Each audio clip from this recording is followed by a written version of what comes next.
So hello learners, ఈ వీడియోకి డిస్క్రిప్షన్లో చూడండి. సో దీనికి సంబంధించి డీటెయిల్స్ కూడా ఉంటాయి.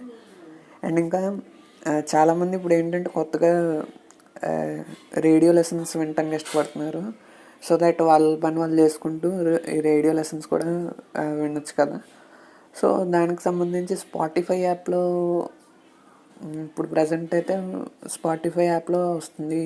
ఇదే సేమ్ క్లాస్ని మీరు స్పాటిఫై యాప్లో థింక్ సొల్యూషన్కి సంబంధించి లింక్ ఇస్తాను. సో దాంట్లో కూడా మీరు వినొచ్చు. ఓకే, సో రేడియోలో వినాలి అనే ఇంట్రెస్ట్ ఉన్న వాళ్ళు రేడియోలో వినండి. అండ్ లేదు దీంట్లోనే చూస్తానంటే సరే సో యూట్యూబ్లోనే కంటిన్యూ చేయండి. కాకపోతే ఏంటంటే యూట్యూబ్ ఎడ్యుకేషన్ పర్పస్కి అంత యూస్ఫుల్ కాదు. ఎందుకంటే వీడియో రన్ అవుతున్నప్పుడు పక్కన మనకి చూస్తే కనుక ఏదో ఒక మూవీ ట్రైలర్ ఏదో ఒకటి అలా వస్తూనే ఉంటుంది. సో కంటిన్యూస్గా వీడియో అనేది కంటిన్యూస్గా చూడటానికి వీలు ఉండదు. ఓకే, సో లేదు నేను నాకు పర్లేదు చూస్తాను అంటే కంటిన్యూస్లీ అంటే సో జస్ట్ కంటిన్యూ చేయండి. So thank you learners. So hello learners, ఇప్పుడు మనం పోయమ్స్ అనేది ఎలాగా చదవాలి, ఇంకా ఎలా అర్థం చేసుకోవాలి, సో ఈ టాపిక్ గురించి మాట్లాడుతున్నాం.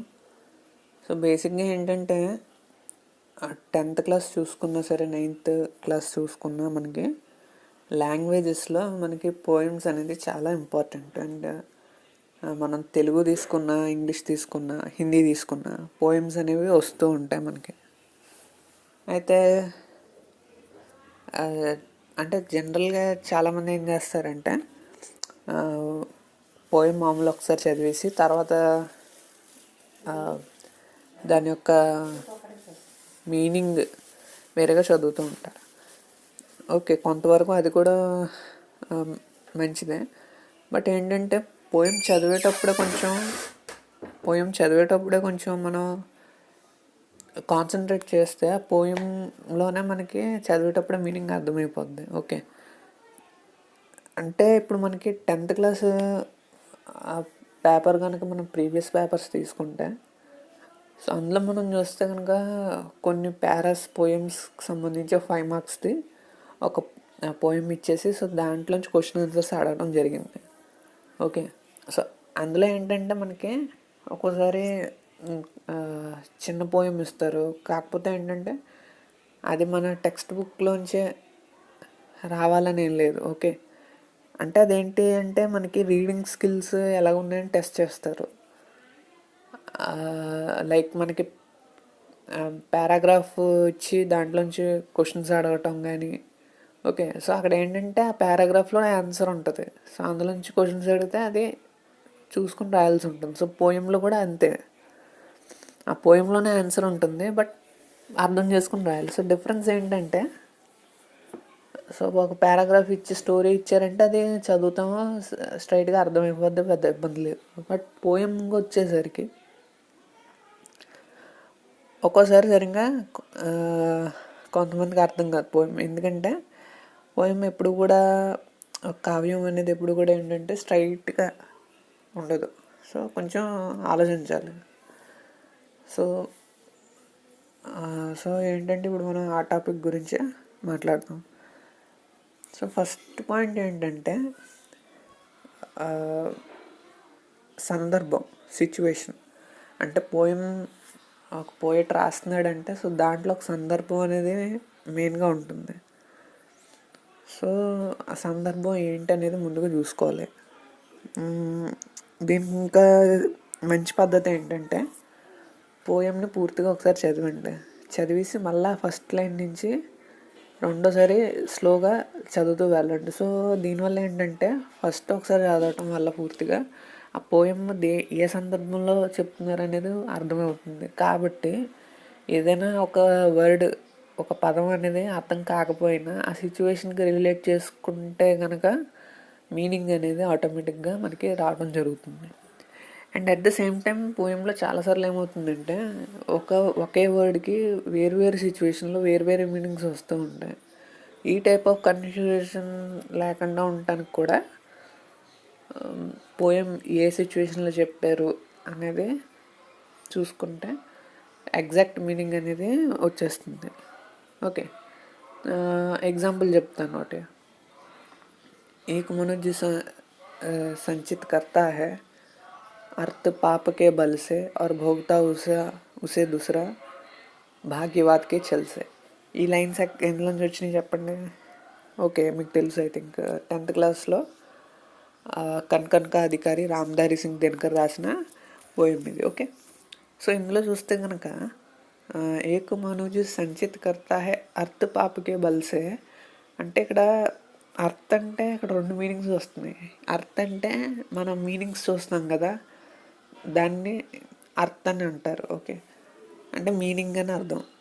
ఇంకొక అర్థకు మీనింగ్ ఏంటి అంటే ధనం. ఓకే, సో బేసిక్గా మనకి హిందీలో అర్థకే మీనింగ్ ధనం అని కూడా వస్తుంది. సో ఇక్కడ మనం సిచ్యువేషన్కి బేస్ చేసుకుంటే అతను చెప్పిన దాన్ని బట్టి అతను ఎక్కడ కూడా మీనింగ్ గురించి చెప్పేలాగా సిచ్యువేషన్ ఏమీ లేదు కదా.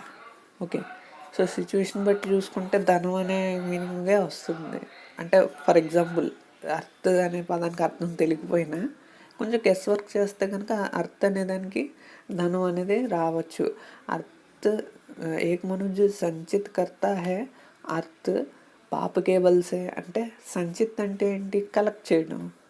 ఓకే, సో మీనింగ్ని కలెక్ట్ చేయటమా లేకపోతే ధనాన్ని కలెక్ట్ చేయడం అనేది సిచ్యువేషన్ బట్టి తీసుకుంటే, సో ధనాన్ని కలెక్ట్ చేయడం అనేది కొంచెం దగ్గరగా వస్తుంది గెస్ వర్క్ చేసినా సరే. ఓకే, సో ఈ విధంగా సిచ్యువేషన్ అనేది మనకి పోయంలో ఇప్పుడు కూడా ఇంపార్టెంటే. ఓకే, అండ్ నెక్స్ట్ పాయింట్ వచ్చి ఒక పోయం చదివేటప్పుడు మనం బాగా మనం కొంచెం అర్థం చేసుకోవాల్సిన విషయం ఏంటంటే పోయంలో ఉండే ఒక వ్యూ. ఓకే, అంటే ఒక పోయంని ఒక పోయిట్ చూసే విధానం ఏంటి. ఓకే, అంటే కొంతమంది పోయమ్స్ ఎలా రాస్తారంటే బాగా సాఫ్ట్గా, బాగా చక్కగా వినటానికి బాగుంటుంది, మీనింగ్ చాలా సాఫ్ట్గా వచ్చేస్తుంది, ఇబ్బంది లేదు. బట్ ఇప్పుడు దినకర్ గారిని తీసుకుందాం. సో అతని పోయం ఏంటి అంటే బాగా కొంచెం వాడివేడిగా సాగుతూ ఉంటుంది. సో ప్రతి పోయట్కి కూడా తనకంటూ ఒక పాయింట్ ఆఫ్ వ్యూ అనేది ఉంటుంది.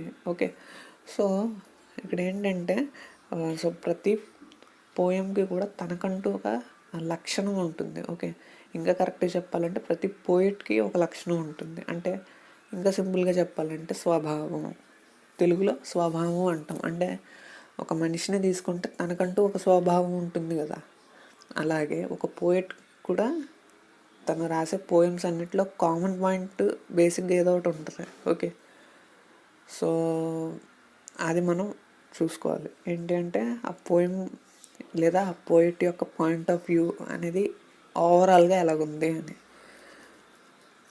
ఎగ్జాంపుల్కి మనం ఇప్పుడు నాకు చెప్పిందే తీసుకుందాం, కన్కన్కా అధికారి. సో దాంట్లో ఆ పోయం యొక్క లక్షణం ఏంటి అంటే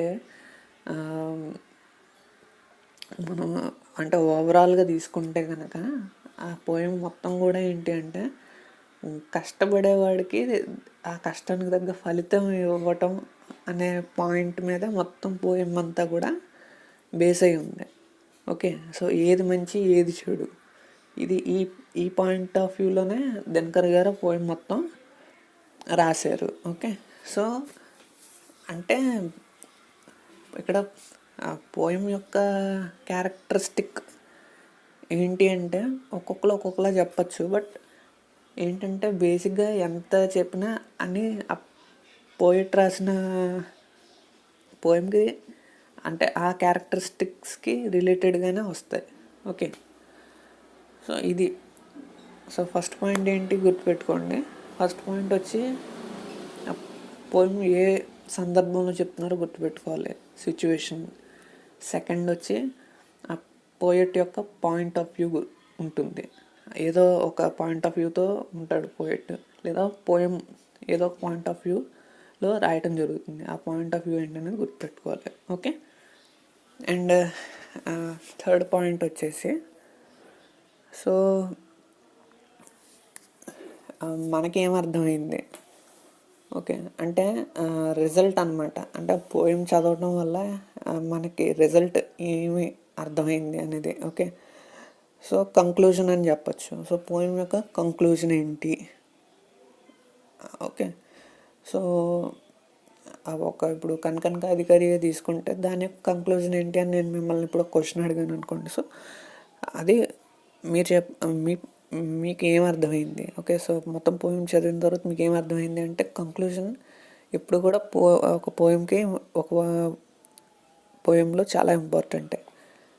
సో నన్ను అడిగితే కనుక అదే క్వశ్చన్. సో కనకనక అధికారి కంక్లూజన్ ఏంటి అంటే, సో ఇప్పుడు కూడా ఏంటంటే మనం మంచి దారి మీద నడవాలి అని పోయం యొక్క కంక్లూజన్, ఓకే. సో సో ఏంటంటే కష్టపడిన వాడికి దాని యొక్క ఫలితం ఈరోజు కాకపోతే రేపైనా దక్కుతుంది, ఓకే.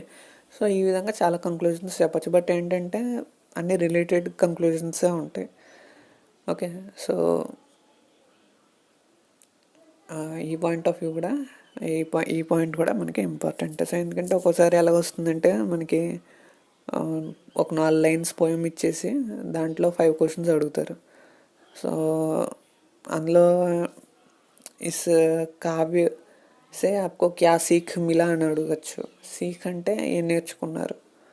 సో అందులో ఇప్పుడు కనకనక అధికారిని ఎగ్జాంపుల్ తీసుకుంటే, ముझे కనకనక అధికారి సే అచ్చే మార్గ పర్ చల్నే కా సీఖ్ మిలా హే అంటే మంచి మార్గంలో నడవాలి అనే